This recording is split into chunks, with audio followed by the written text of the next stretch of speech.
Buying stock is already hard enough sometimes, but sometimes we can do some thinking to make it way easier. And today I want to share with you a very simple principle and insight that I think will help you think about your stock market investments in a different way and choose better investments immediately as a result. You see, so many times as investors, it's so easy for us to get caught up in the numbers, in the data, in the financial reports, in the earnings calls, in the headlines, or whatever Jim Cramer is saying to buy or sell at a given moment. The principle I'm talking about is pricing power.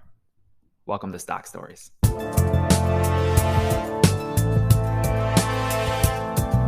Hi, my name is Alex Mason. I'm your stock storyteller. On this channel, we're focused on helping you decode the business behind the stock and decoding investment principles to help you go further, faster. The thing about pricing power is that it's a very simple principle, right?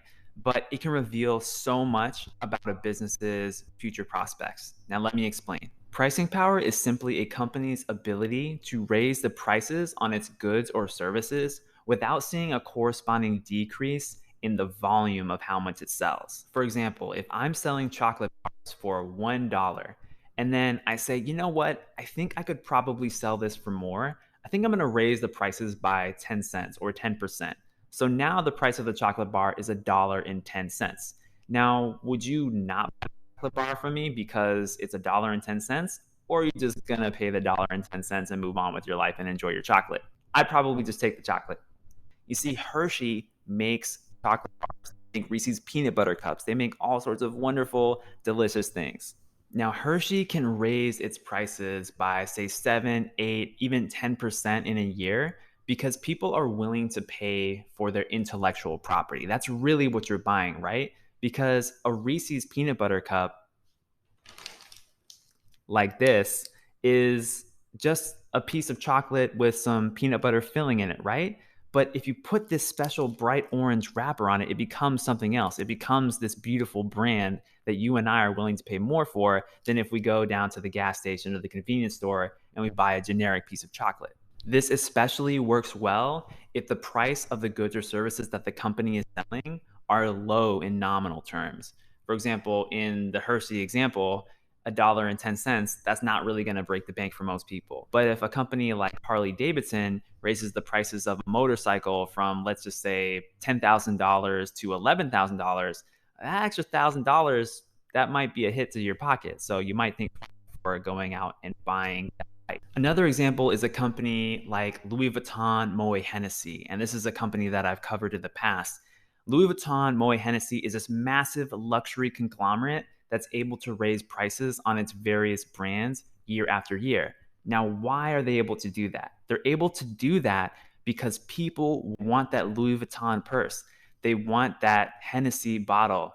They want that, well, actually, Dior perfume or cologne. They want that specific brand name because it gives them a certain feeling. So that intellectual property element is what allows businesses to raise prices. How does this work? Okay, if a company is able to raise its prices, that leads to higher revenue, which leads to higher margins, or at least maintaining good margins. Strong pricing power is consistently more profitable. And this is great because as investors, we want profitable companies likely to go higher and higher over the years. I'm gonna put some of this on, gotta smell fresh. Now, this doesn't work for every company. Some companies simply aren't able to have this level of pricing power that they need to in order to offset the drop in volume that happens when consumers see that, oh, this is more expensive. Now, one example of a company that doesn't have strong pricing power is Procter & Gamble. Now, Procter & Gamble makes a lot of consumer products like Crest toothpaste, Tide laundry detergent, Pampers, Gillette razors, all sorts of things, all sorts of wonderful, wonderful products. And don't get me wrong, this is a very profitable company. The issue, though, is historically when they've tried to increase their prices, the volume of their products being sold goes down. So they're not able to really increase that revenue just by doing price increases. It's a struggle because if they lower prices, the volume increases a little bit, but not necessarily enough to offset the fact that they decrease their prices. So this is the problem with pricing power with certain types of businesses where the brand power just isn't quite strong enough in many instances to compare to, say, like the generic brand that's on the other end of the aisle at the grocery store.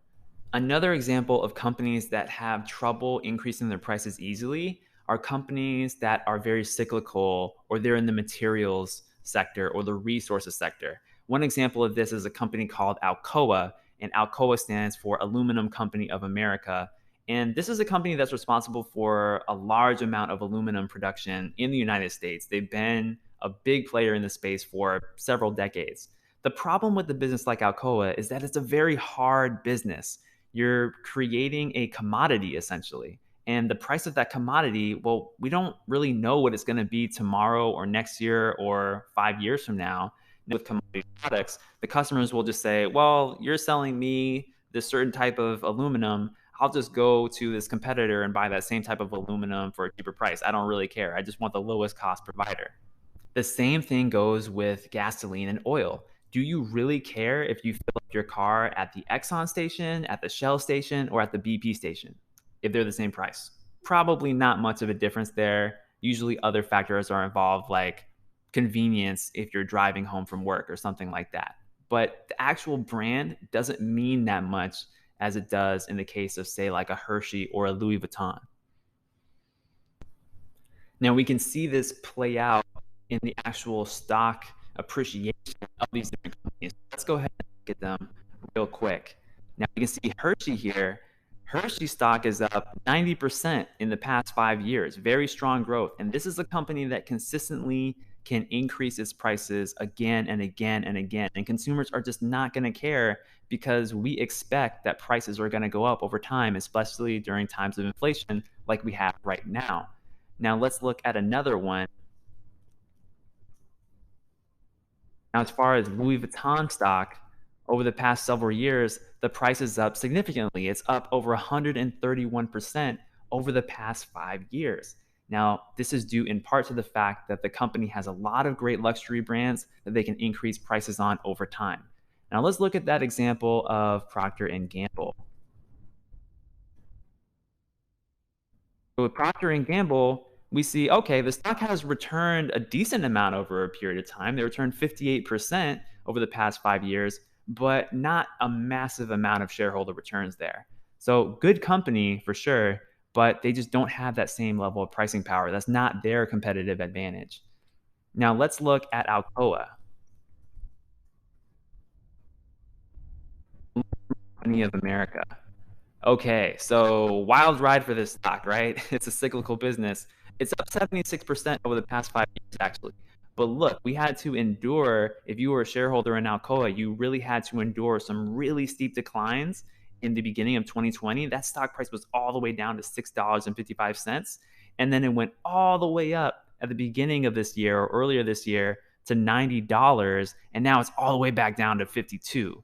So massive price swings for a company like this type of stock is more dependent on the cyclicality of the commodity that it's producing. Now, don't get me wrong, there are many other aspects to making a good investment decision than just looking at pricing power. I just wanted to share with you a single principle that I thought was really important and something that helps guide me in my decision making and in my analysis. So think about that. The next time you're evaluating an investment, think about this question: can the company easily raise prices? And the answer to that question is yes, you might have something there. If the answer to that question is no, you might be relying on a different type of competitive advantage in order to justify that kind of stock purchase. Now, we just looked at a couple of different types of companies in different industries, and we see that they have very different characteristics as far as their returns are concerned. I put together a video not looking at different types of companies, but rather different types of investors. I actually believe in my analysis that there are 5 different types of investors, and they each have their pros and cons depending on what their style is. Now, you can go ahead and check that video out right here, but I will see you on the next one.